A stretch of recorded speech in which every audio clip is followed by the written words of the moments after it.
everybody, and thanks for joining this very impromptu show. I said I was gonna take time off because I'm going on vacation next week, but sometimes shit comes up, and you're like, "Yeah, I need to vent."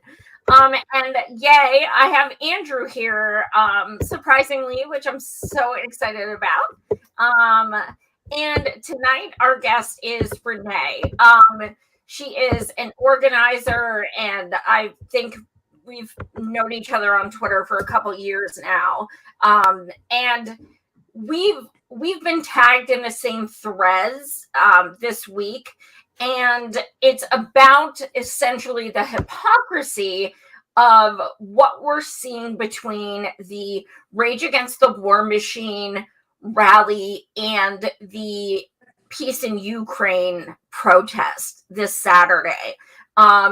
It's hard to explain if you weren't, very outspoken about these things, for the past 2 months. But basically, every time you give a criticism, even if it's totally valid, you are CIA, you are an op, you are not anti-war. All of this because you have a criticism or critique of the Rage Against the War Machine rally. Doesn't matter if it's legitimate. So we're seeing Saturday's rally or protest is getting pretty much no attention from the majority of Rage Against the War Machine supporters. And we're like, why? What's the disconnect? Because now y'all look like hypocrites. So Renee and myself have kind of been going hard in these threads. So I said, hey, look, come on tonight. So Renee, thank you so much for joining. Hey, thank you. And I'm home, and it's like everyone's in the house, so hopefully the dog doesn't start barking and my husband doesn't start yelling from downstairs. We'll see. We'll see how it goes. They've all heard my dog plenty of times. So thank you for the invite. Thank you. So what I know you have had criticisms about Rage Against the War Machine from the get, and that's because you have a history with Nick Brana and the People's Party. Do you want to just kind of touch on that first so people know where you're coming from? Sure. So I joined MPP right after they did their big presentation thing that they did in the fall of 2020. I signed up. I was living in New York at the time. Took a little while for things to kind of get going, and I was trying to be patient. I had just, I was also volunteering with Brand New Congress, which just shut down, if you can believe it. And so I was like, trying to find my way. It's really difficult if you are a person who understands how little electoral politics actually affects current conditions for most people. But as a Black person, I still have a great deal of respect for the electoral process, as in just doing the vote, because that's just, that's how I was raised. We'll just put it that way. And so I signed up with MPP. I ended up trying to get the New York State, the state party going, the hub, as they called it at the time. We were doing our meetings on my husband's Zoom because they didn't have enough Zooms put together for people to use. We were meeting fairly regularly. And I was part of the Black Voters Circle, and we were also meeting fairly regularly. There were a number of issues that happened over the course of those months that I was volunteering with MPP, but it resulted with me waking up one morning and having all of my access cut. I didn't have access to anything, wasn't really sure what was going on. Got an email basically explaining that there was this thing in the middle of the night, which turned out to be an argument between Black volunteers and white volunteers regarding whether or not white people should be free to use the N-word. That turned into a huge debacle in which all the Black people involved in the argument were removed from the organization, and the one white person who was siding with the Black people in the argument, the white people, however, were allowed to stay. It was not pretty. There was a petition. There was so much stuff going on, and it was really all about the people who were organizing within as volunteers, trying to get MPP to be the thing that we signed up for it to be. I never went back because, you know, once you do something like that once, we're not gonna play that game. I then got kicked out of the organization a second time, apparently for breaking organizational rules, even though I wasn't part of the organization. That was another drama. And, you know, there's just so many things that go around. And as I watched Nick Brenna and Jimmy Dore and Jackson Hinkle and all these people who were involved, it was becoming really, really clear to me that as an organization, they were great at talking about the things, right? And wanting to say they were doing the thing, but they weren't so great at actually getting anything done. And part of the reason was because every time volunteers were able to get any momentum on anything, something happened and they all got booted. Like there was this continuum of like booting volunteers. So I know Nick is a liar. It's very clear to me. I don't like Jimmy Dore. I feel like he's full of shit. No, I don't do well with nonsense. I'm almost 50 years old. I have a son. I've lived a long time. My uncle was killed by police violence. There's just so much stuff that has gone on in my life, and I just don't have the energy or the time to waste with people who are not serious about trying to change the material conditions of regular working people. And I don't want to be part of anything that is not working towards that end goal. And that's how I see MPP and all of these like podcast circle jerks that are going on. It's all these people who are talking to each other and talking about each other and, you know, going in circles about these things. And in the end, like, I'm not really seeing a whole lot of work getting done. And I can appreciate that there are people who are outside of, you know, their YouTube channel trying to do whatever things they're trying to do. But in the end, if you also can't be a voice of truth and honesty, then like, who are you leading if that's not what you're about? So that was the really long answer. Sorry. No, absolutely. And I think, you know, one of the most frustrating things for me as far as the indie media circle jerk is I've been doing this shit almost 6 years and I have never seen it so ugly and so disgusting and so let's talk about TMZ style shit and not substance, and it's this freaking cult. If one of them doesn't like you, nobody on the channel likes you. They all attack you. And it's so ugly and so not constructive. Andrew, you've been noticing a lot of that too, as and more of an outsider, I guess you would say. Oh, absolutely. Yeah. I mean, it's become more and more just a cult mentality. I feel like everyone thinks, for people who claim they are anti-establishment, there are a group of things that you just have to believe 100%. And if anyone deviates away from that one thing, they're an outcast. And that is, to me, that's everything that I thought we were supposedly fighting against when it comes to going against the mainstream corporate elite, corporate media, whatever you want to call them. And so I feel like, and I think I've said this before in other shows and such, where people make fun of others for holding politicians to a higher esteem. And I realize, yeah, we shouldn't be doing that. However, instead of what they're doing is they are substituting podcasters into the worshiping pool. And that's not actually fighting against the system you hate. That's recreating it in a different way.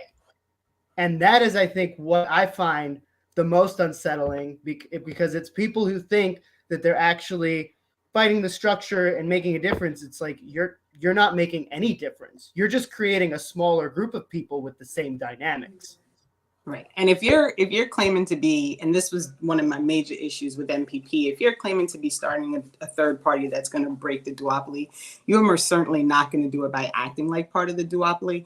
So if you have a hierarchy and you're having secret meetings and you're collecting money and nobody knows where the money's coming from or where the money's going, if you're doing all these things, where are you different from the parties that you're claiming to be fighting against? You're not. You're really not. And so, you know, to move towards my biggest issue with the Rage Against the War machine was, that website went up. They started collecting money. It was It's still up. Their fundraising is still up. And still collecting money. It still provides no information about, like, if you are, working towards trying to teach your friends about, like, what's happened, if you want to talk to your family. Somebody had posed a question to me, like, I really want to, I wanted to move forward from that rally, and I thought it was a great experience, and I want to talk to my neighbors and talk to my family. And I said, okay, well, go to their website and tell me what information you're going to find. And then go to the Black Alliance for Peace website and tell me what information you find. And they're not collecting money for that information. So, to me, they started a corporation. They filed as a 501c4, which is a political, you can support political parties with your money. And then they collected over $100,000. And then they didn't give anybody any information. And I know Nick, right? Like, I already know that he's Funny Money Nick, and he can collect money and nobody will ever know where it goes. It's literally going into the center of the Tootsie Roll Tipsy Pop, right? Like, no one's ever going to find out where that money went. And so for me to sit back and to pretend like this was a real thing and not just an opportunity for someone to keep collecting money from people who really want to see something change, I just don't have it in me to sit back and, like, pretend that I don't know what was really happening. And no one's going to tell me different.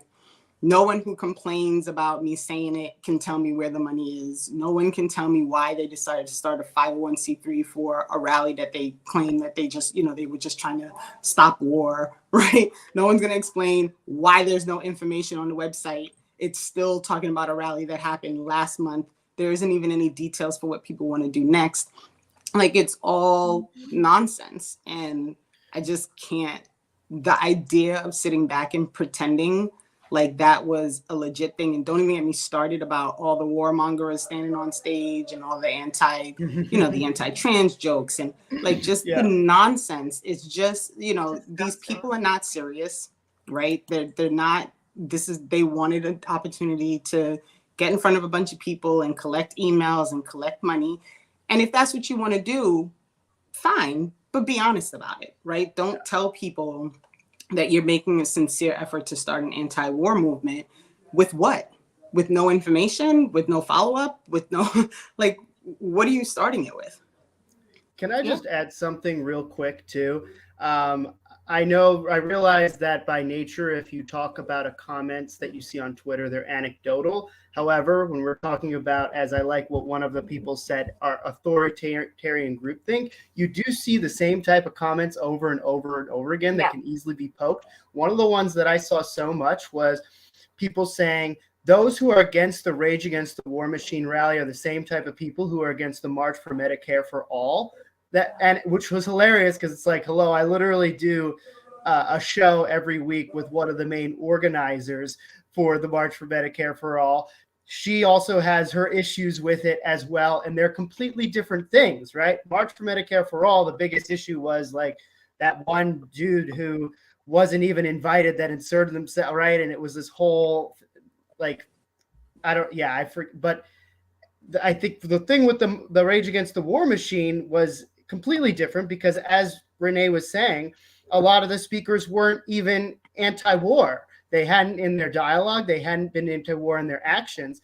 And if you want to actually compare this to the March for Medicare for All, that would be like having somebody who has historical ties to Big Pharma giving a speech for a March for Medicare for All. So that's why we didn't let politicians speak. Exactly. Like, so completely we different. don't want politicians, period. No, like, the fact that they were, like, having, candidates and stuff, I'm like, oh, that's no. And is that person even running MPP? With who, Nick? Oh wait, they could be running Libertarian. The LaRouche woman. Oh, McCarkle, Megan McCarkle, I think is her name. McCardle something.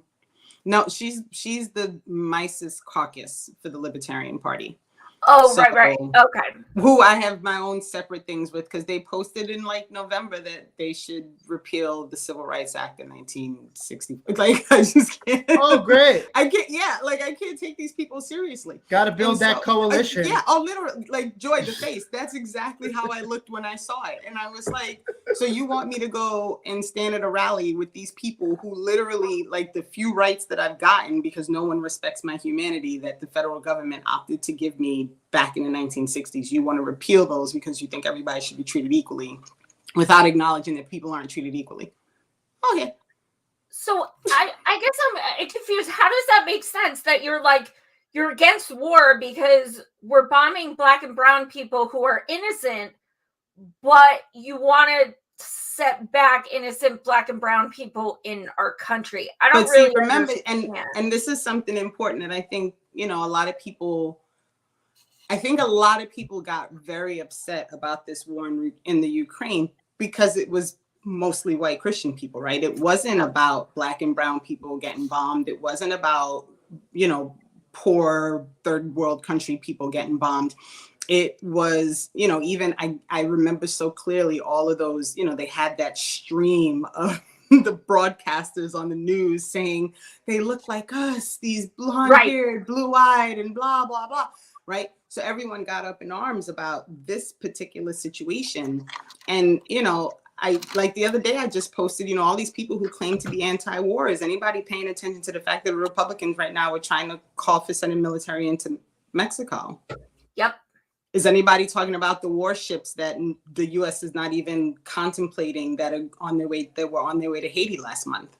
Yep. Is anybody, like, nobody talks about these things because they want to pick and choose which wars are the important ones to focus on. I am anti-war because I don't believe in war. War doesn't solve anything, right? It's not like two major forces fighting over whatever nonsense they're fighting that's always based on money, greed, imperialism, like all those things. The poor people and the working people are always the people who suffer. So I don't believe in war. To me, there is no cause, no reason. There's nothing that you can tell me that's going to make me say like, oh, well, war is necessary. So then people would say to me, oh, well, it's a good thing people didn't say that when they stopped slavery. But the war to stop slavery was not two different countries fighting over. Yeah, that's a false equivalency. It's such a false equivalent. And like, this is what happens. Like, this is what people do all the time. I'd bring up my concerns with this rally when they first started talking about it. And I'd say, I really have a concern with all these speakers who are going up there who aren't actually anti-war, but they are racist, they are misogynist, they are transphobic, they are homophobic, they're all these other things. And you're going to give them space and a stage and a mic, and they're not actually anti-war. So if you think that behavior is not going to come out while they're up there, you're sadly mistaken. And you want me to stand there and pretend like they're not acting like that? Like, I don't have it. There's nothing in me that has any desire to be around people who don't respect the humanity of other people. Like, I just don't, I have no interest in it.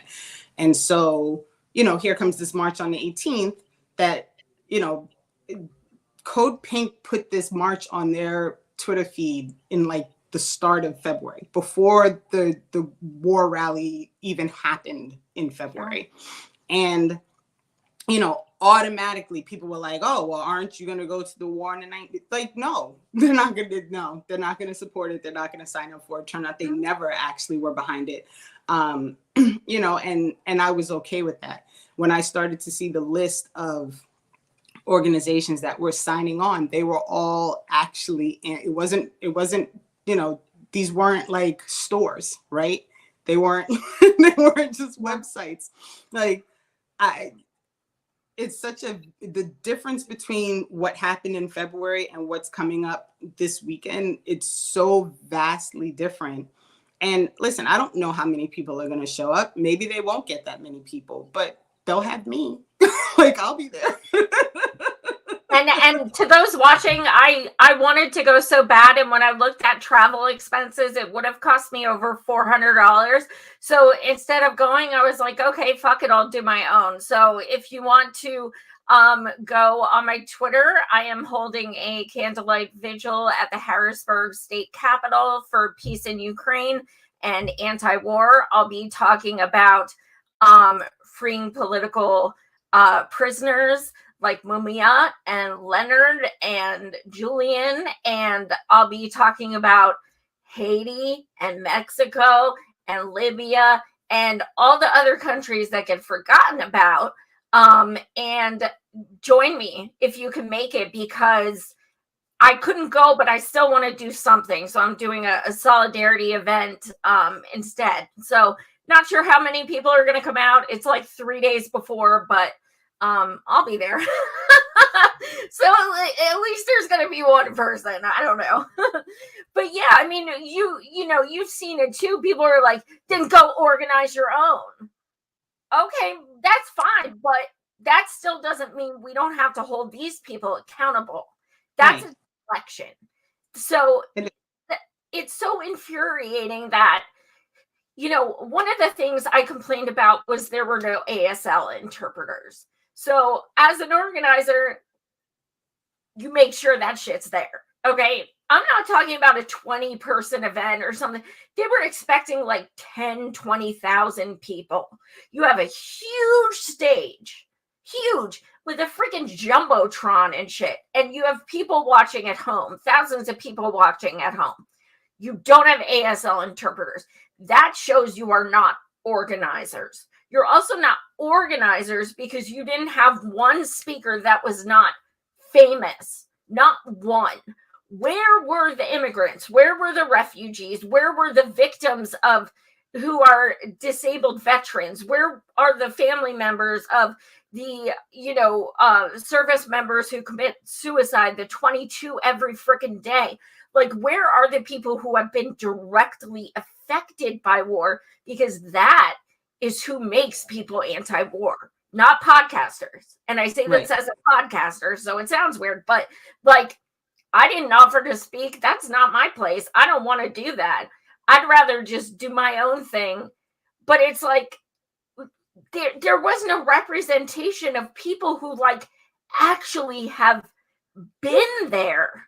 They just weren't there. It's like you weren't giving anyone a voice. You were platforming people who already have a voice. That's not what events should be about. And then one of the hypocrisies, you know, we've been seeing is, well, I didn't share Saturday's protest because they didn't announce the speakers. Which, and you saw what I wrote. Like, it shouldn't be about that. Like, how did it become about who's the most popular person who's going to participate, you know, in your march? When I was a 10th grader in high school, and I'm about to go to my 30th high school reunion, so that'll tell you like how long ago we're talking. We walked out of class because they were about to go to war. Like, we walked out of class and we walked around the street singing "Give Peace a Chance." And so when I tell you, like, this is not new, right? My father was a vet. He died because he got sick while he was enlisted.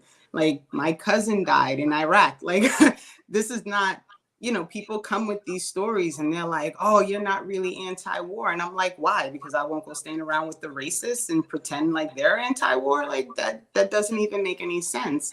And when you think about, you know, this response that's coming now, like, oh, well, they're not really being they're not publicizing and they're not doing this. And, you know, it's funny how all these people who were complaining about the rage rally, like, they don't have any complaints now and blah, blah, blah, blah, blah.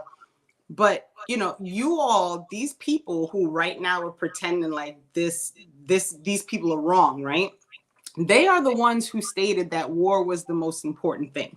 It was them, right? It was them who said that war is more important than racism, and war is more important than homophobia, and war is more important than transphobia. If war is more important than all of those things, then you should be willing to stand up on the 18th and support this rally, because war is more important. I never said war was more important, right?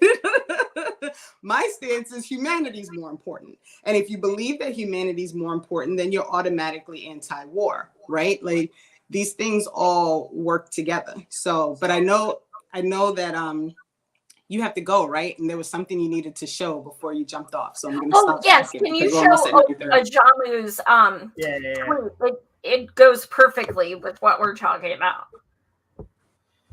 All right. So this is Ajamu Baraka It's saying not this up is, yet. oh, it's There you not? go. Oh, it was delayed. Sorry. My connection got a little spotty. Just in time for me to leave soon. But so this is how you build. You concentrate on the forces who will be there and willing to do the work between the mobilization. But if you are not an organizer, you would not understand this. And this is in response to Answer Coalition. In the coming days, we'll announce even more speakers from groups as diverse as DSA International Committee, United National Anti-War Coalition, Palestinian Youth Movement, Dissenters, Pivot to Peace, and how do you say that? Save Routine Campaign from Guam, just to name a few. Sorry for mispronouncing that if I did. But yeah, that is. And I just thought he nailed it, because as an organizer, and Renee, I'm sure you got this too. As an organizer, I had so many people who have never organized shit in their life, probably never even been to a rally in their life, telling me how I'm wrong when I've organized dozens of actions myself. And that doesn't mean you can't have an opinion. And that doesn't mean you can't share it and you can't speak up and say what you believe.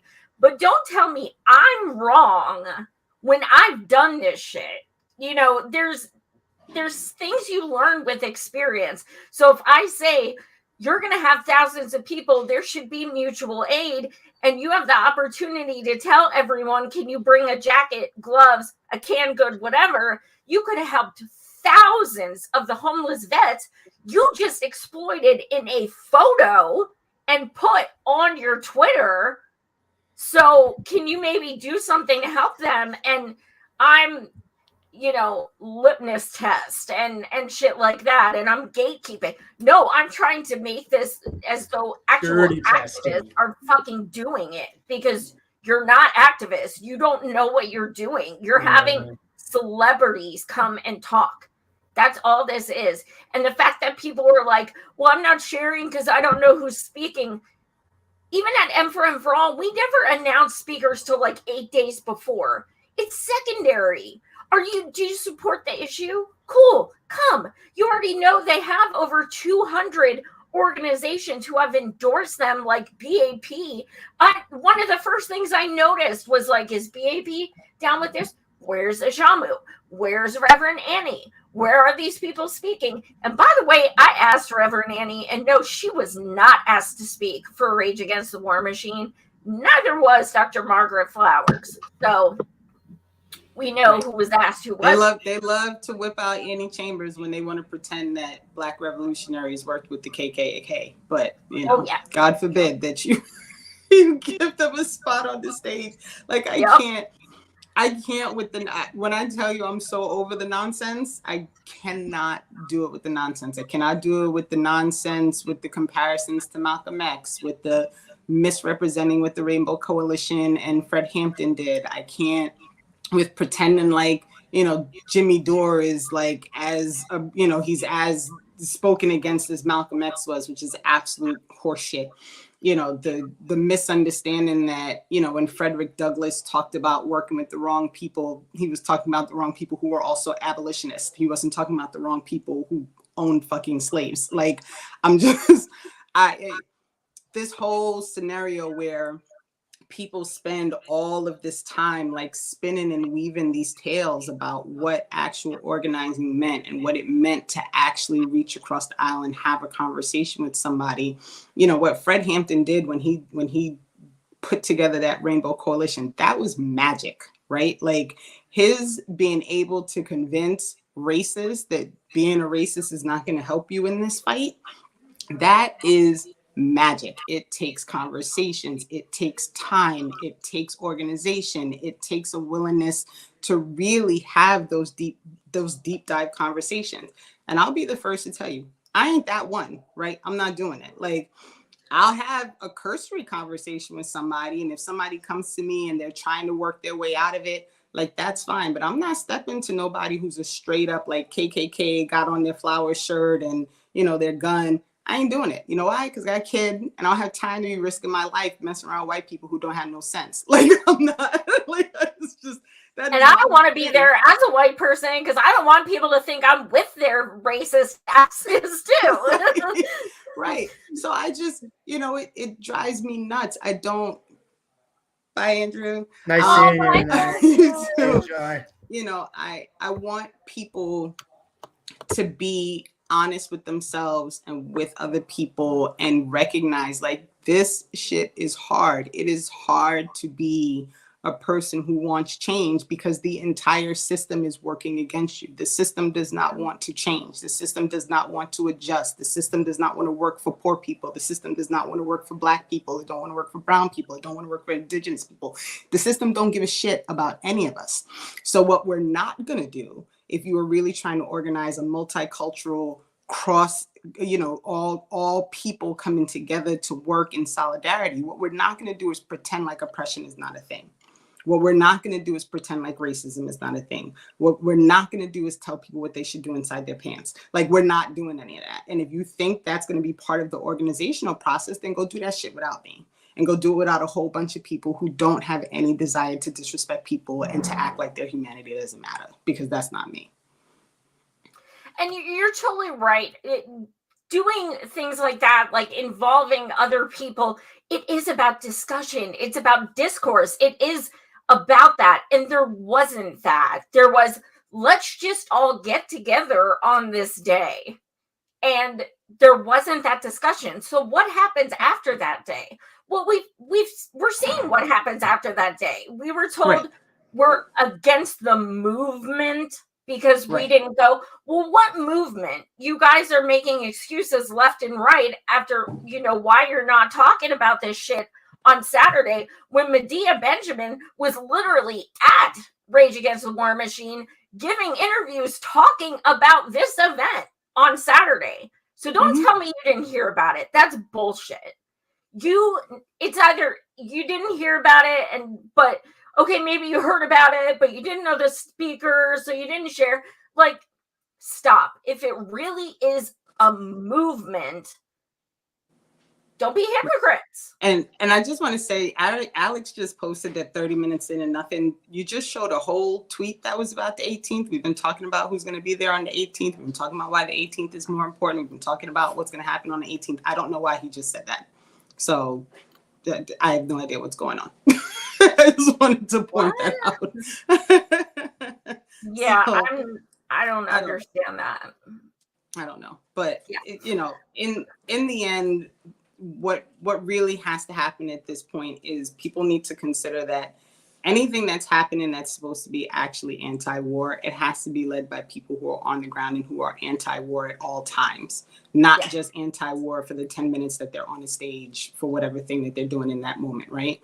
So when you look at the Black Alliance of Peace, when you look at Black Agenda Report, when you look at what Jackie Lukeman's been doing, like there's so many people who have been invested in this process for trying to bring the word out and to get people informed and to be knowledgeable about everything that's happening in the world, and not just focusing on Ukraine and Russia, but also looking at, like I said, what's going on in Haiti, what's going on in Mexico. Like, they're looking at all of these things and paying attention, and it all has to be brought to the table. It all has to be discussed. So I actually like the fact that on the 18th, it's about stopping war, right? Like, stop spending money on wars and spend money here on the things that people need in this country, that they picked a date that had some historical significance with the 20 years since the Iraq war. Like, I feel like those are important factors that should be brought to the table when you're talking about these things, because it's important to acknowledge that war, it affects everybody, right? There's no good side to this situation that's happening, and there's nothing good coming from it.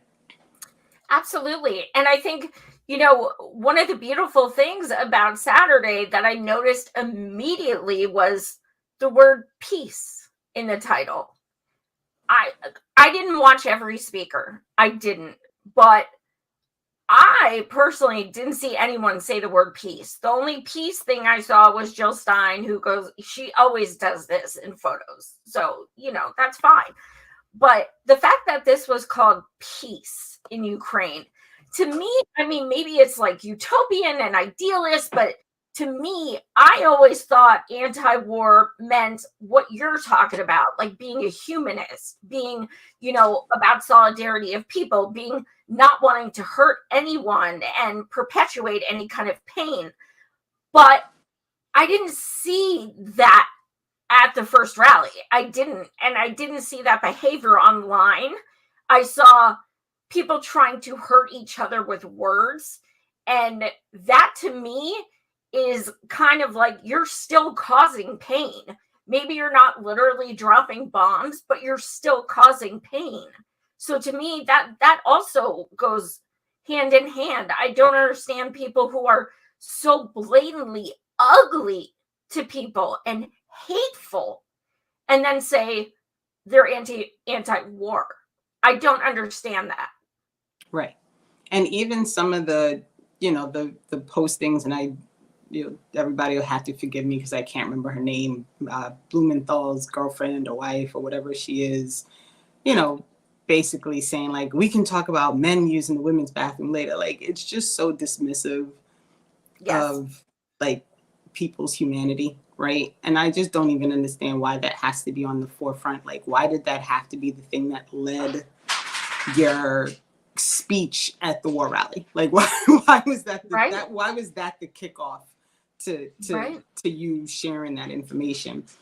And just, to me, it's all self-serving, right? Like, if you're doing all these things and your whole goal in all of this is to make sure that you get some more clicks and you get some more follows and you get some more likes or whatever it is, then, you're not really going after the thing that should be more important, which is to bring more people to the table to understand how important it is to not be dismissive of war, to not be blind to the realities of it, to not just follow what MSNBC and CNN and and the Washington Post and all these people, because they're all working for the same people, right? They're all working in tandem to make sure that the people in this country are not fully aware of what's going on, with the role of the U.S. is, and all of these things. And we can't continue to just blindly follow along and not pay attention and take the effort to, to learn something. It just doesn't make any sense.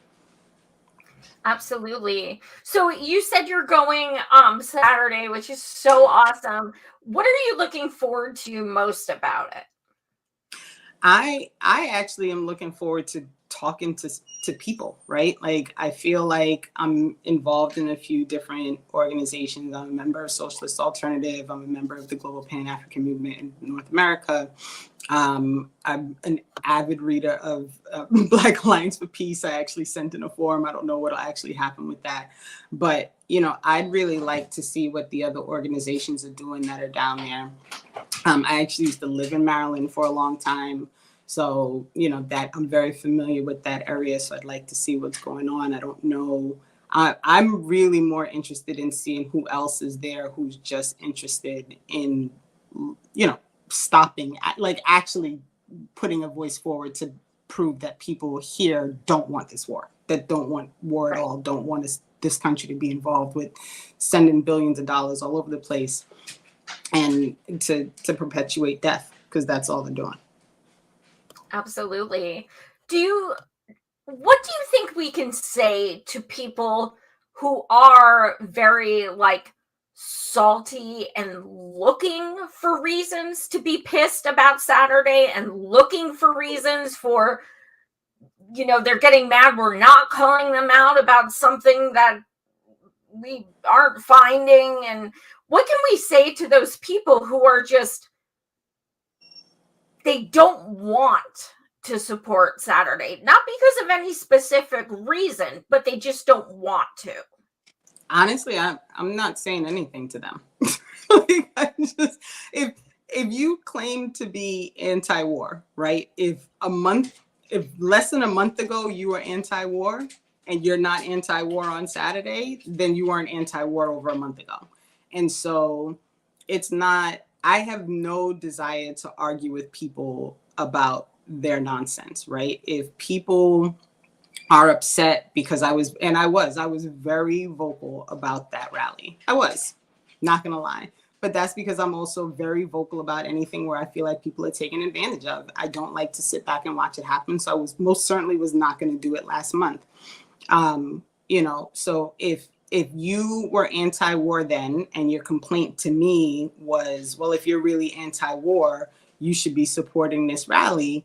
But now you don't see the point in supporting this march because you're mad that people aren't mad enough. Like, okay, then you weren't anti-war, and we don't need to have a conversation or argument about any of those things, because that was never really your intention. Maybe you just wanted to see Jimmy Dore live. Like, whatever it wasn't about being anti-war. So I most certainly am not going to waste any breath or energy arguing with people about it. If they want to go, they should show up. If they claim to be anti-war, then there's no reason for them not to be there. I was as far as vocal as I was, I never once told people not to attend that rally. I was very adamantly saying, do what you think is comfortable for you. If you want to go because you feel like this is the thing that you need to do, then do that, and be cautious and be careful, and just be aware of what could be happening while you're there. I never once said don't go. So if people want to take this as, like, oh, well, she was real, vocal about all the things that were wrong with the previous rally. Okay, but I didn't tell anybody not to go. So, to me, I shouldn't have to convince anybody to go this weekend. If you're anti-war and you want to support that movement, then there should be no reason that you wouldn't participate. And you and I are both people who, if something does happen we don't like or don't support, we're gonna say it. It's not that we're like anti just one thing. Like, we're just both outspoken women who are gonna speak their mind regardless. So, maybe it's just that we haven't found anything to be offended by. Not that we're ignoring it. I mean, it's pretty hard. And listen, not that people are going to show up. I can't guarantee that there won't be people who are racist and sexist and misogynist and all these things who attend that rally. You can't stop who shows up.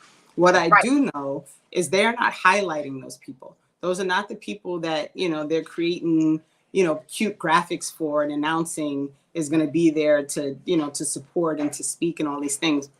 That's not what it's about. It's about the 200 and something coalition of organizations that, to my knowledge, are literally all anti-war, coming together to try and prove a point that this is not something that the people and the citizens of the United States want. They don't want to be participants of a consistent spending money, gathering for the military, sending people overseas. We have more military bases than any other country. We spend, I don't even know what the exponent is, the amount of money that's spent on the military in this country than is spent in other countries. I don't even know if people are understanding like little things. Everybody's so focused on what's happening in the Ukraine. I don't know if anybody knows they just sent another $600 and something million to Taiwan in war funds. Like, there are so many things happening, and it's all about greed. And there has to be a point where people in this country, working people and all kinds of people, gather together and make the point that if we're going to be greedy as a country and spending money on things, then it should be spending that money on people who live here, who are in need of, support and all those things. Like, it's crazy to me that we're fighting about relieving people of student loan debt, but you have billions of money to send overseas to go kill people. It doesn't sit right with me. Absolutely.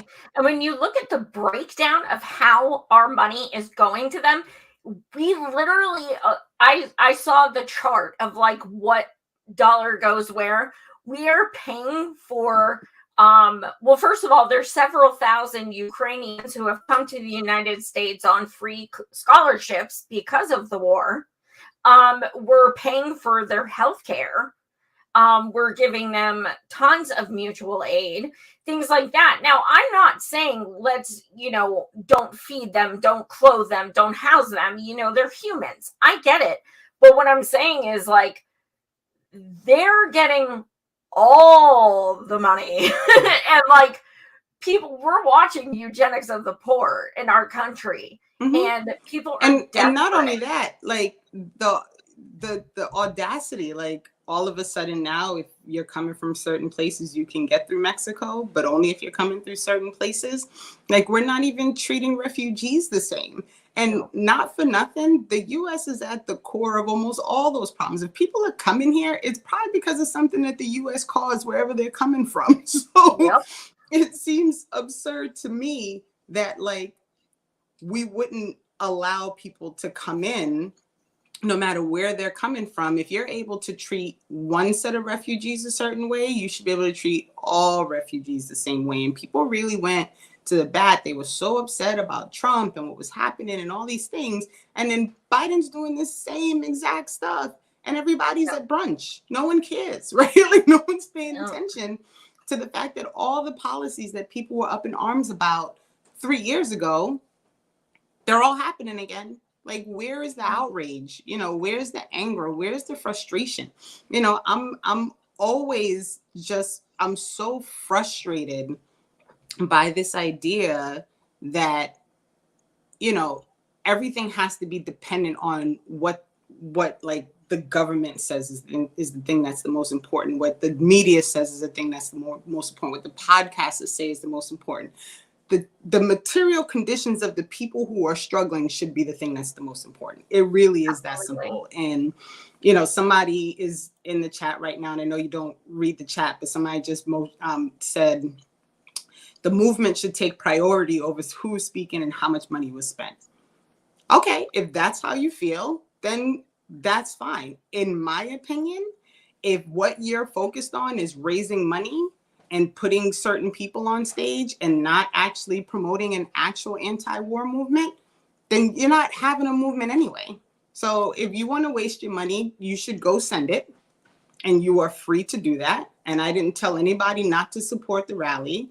But in my opinion, if someone is going to claim to be anti-war, or if you're going to give money to go listen to people who claim to be anti-war, they should be anti-war. I feel like that's a really low bar to set if you are starting an anti-war movement. The lowest bar to set is to be anti-war. And if you cannot be anti-war, if you think drones are okay, you're not anti-war. If you are supporting Russia, you're not anti-war. Like, I'm sorry to be the bearer of bad news. This is not an anti-war movement if you are not actually anti-war. They're literally two different things.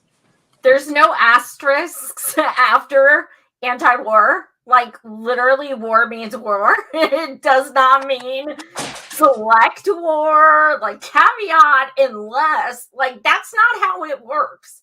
Anti-war means period. So yeah, I mean, and there was tons of that, and it's the same, you know, the same kind of comments all the time like that. And, you know, it is a concern with the money. A lot of people say the money is not a concern. Well, as an activist and an organizer, it's a concern, because we've been called out for raising like $5 donations and called on YouTube shows, said that we're taking money from Soros because Soros loves Medicare for All so much. And it's our receipts are literally on our website. Okay. So when you're going to grill a bunch of volunteers, you know, about like $3, $5 and stuff, and their shit is transparent, and then you're going to be like, oh, it's only $100,000. Well, how many of those $100,000 came from people who are hardworking, disabled, retired, and just thought they were really doing something good? That's exploitation. They deserve to know where that money went. And I have a feeling when Nick Branagh shows up in London 2 days later, unannounced, and automatically gets to speak, even though he wasn't even announced, I have a feeling maybe that money came from somewhere. Vegan Succubus, I can't see what you're saying, but she looked up the actual paperwork on the 501c4. It is literally Nick and Angela's names on it. Oh, I looked at I posted it when I found it. It is literally 2 names on the document. Nick and Angela. That's it. And the address is for the Libertarian Party headquarters. So, you know, for people who are like, oh, you know, the money doesn't matter, it's a, like I said, it's a 501c4. So if you donated that money, think you were going to start help an anti-war movement, and your money is actually going to support the Libertarian Caucus because it's a 501c4, and that money is allowed to go to that reason. Sorry, Yep. like I feel like people would be upset about that. Sorry. That's the thing. A lot of these people are very like anti-electoral process, but like it was thrown by two political parties. So that's kind of contradictory. And like you said, the money was split in between two political parties. So it's Well, not going to be one organic. political party and one not so much a political party. Right. Okay. Loose term.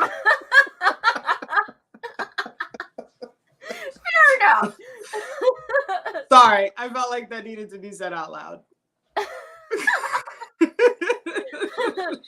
Well, I cannot thank you enough for joining tonight. I'm so excited to read the comments afterwards. I'm sure there's some good ones. I see some avies of some great people.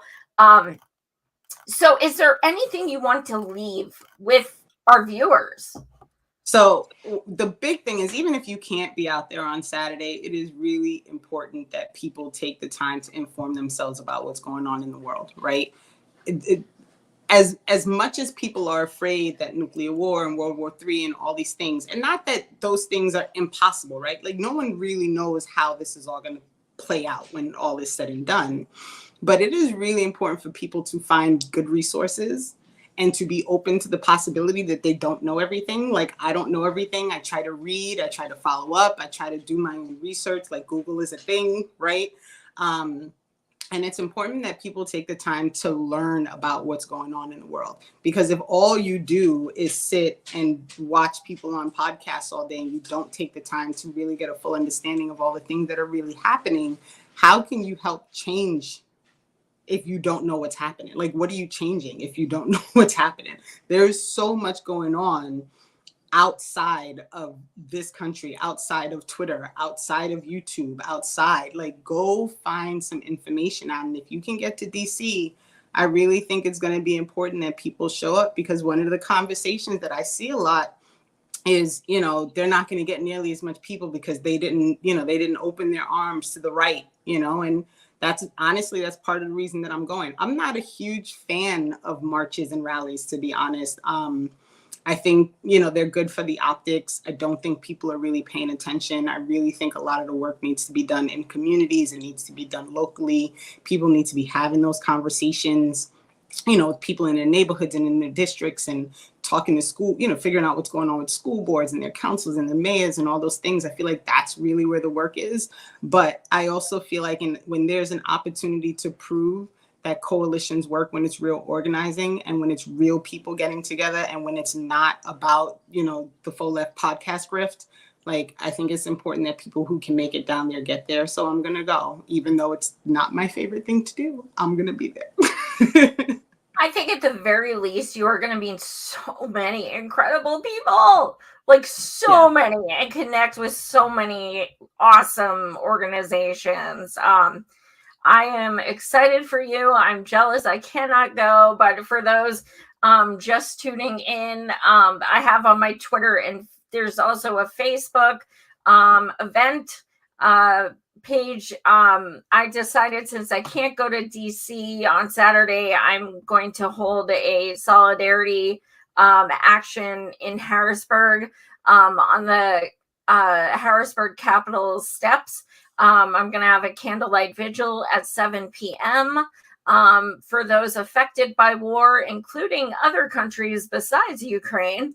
And I don't know if anyone's going to show. It's such short notice, but I figure at least I'll be there. And worst case scenario, I'll just wave my sign at the cars that go by, and hopefully get some beeps, and then it'll all be worth it. I'm glad you decided to do anything, and that's a really good point. If people can't get to DC, I know there are a ton of, there's a list of all the other answered organizations around the country. So it might be worth checking out that list and, you know, reaching out to one of the answer coalition groups that are in local to you to see if maybe they are leaving a contingent behind that's going to do something locally that you can participate in. You know, I considered going into New York to do something, but I just think it's so important that if you can go, and I'm very lucky. I'm okay in life. Like I can get there, so I'm gonna go. That's awesome. That's going to be so exciting. I can't wait to look at everyone's footage and photos and everything. Hopefully my photos will not just be me and my husband standing there with candles. Fingers crossed. But in any case, thank you again so much for joining, Renee. This has been a long time coming. I know it's been years we've been on Zoom, so I'm glad to finally get to talk to you direct. Right? All right, take care. It was good to see you. Drive safely. Have a great time Saturday. Thanks, Joy. Take care. You too. Bye. Thanks so much for watching, you guys. Please smash subscribe. Please hit the like button. Also, I have a rock fin. I could really use some new patrons. It's as little as $3 a month. The main reason I can't go to DC after all on Saturday is because it would cost me over $400 to get there. So I just can't. And, you know, when people are patrons, they can help me do stuff like that. Like I just had to buy a bunch of candles and candle holders for the vigil I'm throwing last minute.